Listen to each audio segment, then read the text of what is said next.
Welcome back. Former Illinois Governor Rod Blagojevich got his life back a year and a half ago when President Trump, generally no friend of blue state Democratic governors, commuted his prison term for corruption that included trying to sell Barack Obama's former Senate seat. Now, Blagojevich wants his career back. This week, he announced a long-shot federal lawsuit that seeks to throw out the unanimous votes of the Illinois Senate that ousted him in 2009 and barred him from future public service in the state of Illinois. Rod Blagojevich joins us right now, live in studio. Thank you so much for being here with us. Thanks, Adrian. Nice to be here. Yeah, nice to see you. And, really, I got to ask you about Governor Cuomo's situation, because while the cases are completely different circumstances, you know what it's like to be accused and defend yourself. So put us in Cuomo's shoes and in his headspace. What is he doing right now? Well, he's doing the best he can because everybody's abandoning him, his own party and the leaders of the Democratic Party. They've pretty much tested the political winds, and they've sensed that he's in very serious trouble, and they don't want to get anywhere near any of that. And so, therefore, they're all urging him to quit and to resign. It's a very lonely place to be. The allegations are very serious. They sure do look like they're truthful, and yet he's entitled to due process and a presumption of innocence. He's denied these allegations, and so there should be some sort of a process that looks into whether or not those allegations are true or not.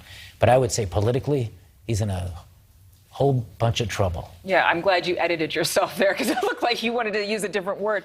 But considering that he is in that lonely place, and you've been in that lonely place as well, when you knew that everybody, it seemed, in the world found you guilty, you were still maintaining your innocence. So for Cuomo, again, I'm asking you to kind of give us that perspective as somebody at that high rank of governorship and say, okay, I'm going to defend myself to the death. I'm going to go another round. I'm going to do this till I have to quit. Is that the headspace that you think he is in?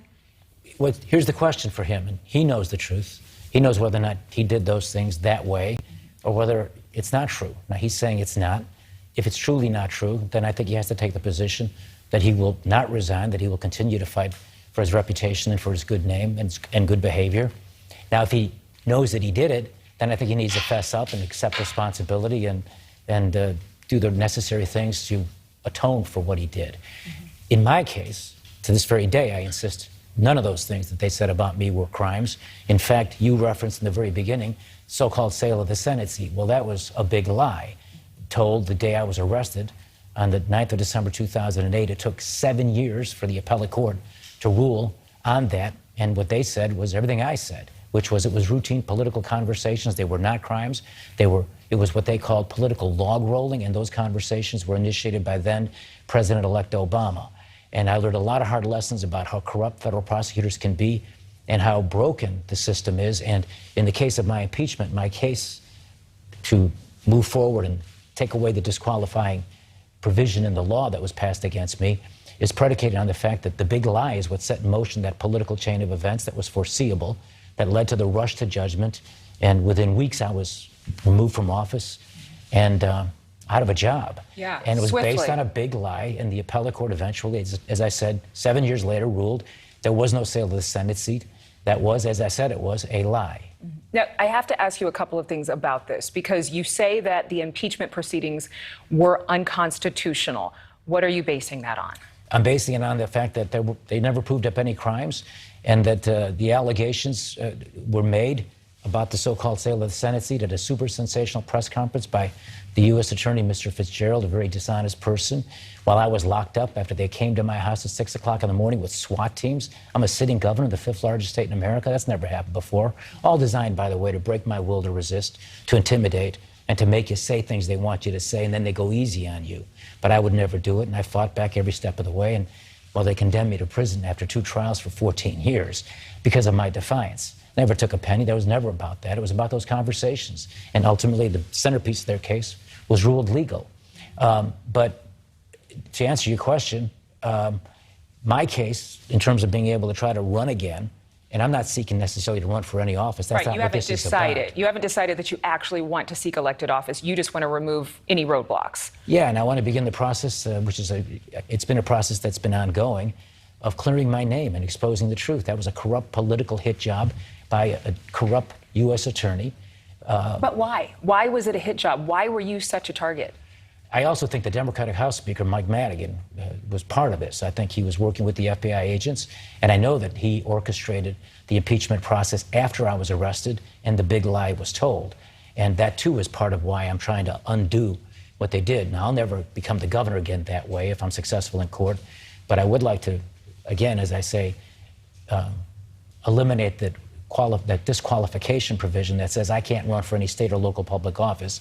Adrian, I can legally run for a seat in the United States Congress, but I can't run for a seat in the Cook County Board of Tax Appeals. I can run for president of the United States, but I can't run for local alderman here in Chicago.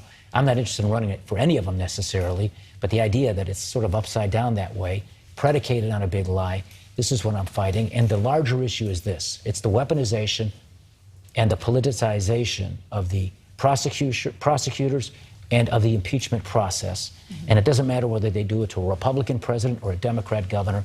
This kind of thing will steal from the people our right to choose our own leaders in free, fair, and honest elections. If the people want to vote against me, they ought to have a right to vote against me. And that's part of what my lawsuit's about. It's not about necessarily running for any particular office. It's about giving the right and the choice to the people, not a bunch of politicians. One more time. I only have time for one more question in this segment. Sure. But during your sentencing, the judge actually said that he gave you a lighter sentence because you announced or gave some type of, you were emotional and you said, I was the governor, I should have known better. At least this is what I've seen reported from those court proceedings. Is that true? Were you admitting some responsibility in this case? Well, when you say emotional, I was stoic. I never whimpered or cried or, got down on my knees or begged him for anything. But you did apologize. I apologized for misjudgments along the way. I acknowledge the fact that all those things I said on those tapes were in fact things I said. But I also pointed out very clearly, I believe every bit of those things were on the right side of the line. And again, as I said, the appellate court vindicated me on the centerpiece of their case, the so-called sale of the Senate seat. That big lie to this day still sticks to me. I can't get rid of that. Winston Churchill said, a lie travels halfway around the world before the truth has a chance to put its pants on. And my pants right now are still about where my knees are. I'm still trying to clear my name on that big lie, and the court vindicated me.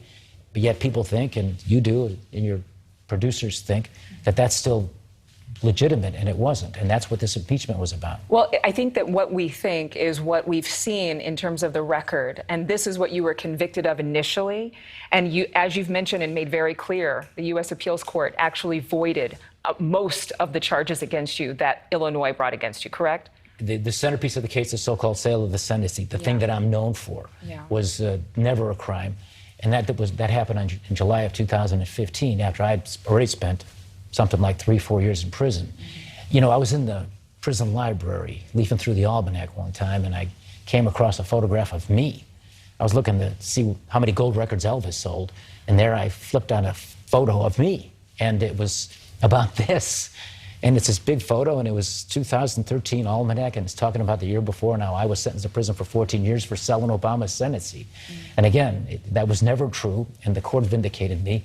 But there it is in the Almanac. And so to this day, as I said, I'm trying to put my pants on and get the truth out. And part of me trying to undo this law that prohibits only me from running for these state and public offices is about the right of the people to make the decisions, not politicians, but also me trying to set the record straight and clear my name.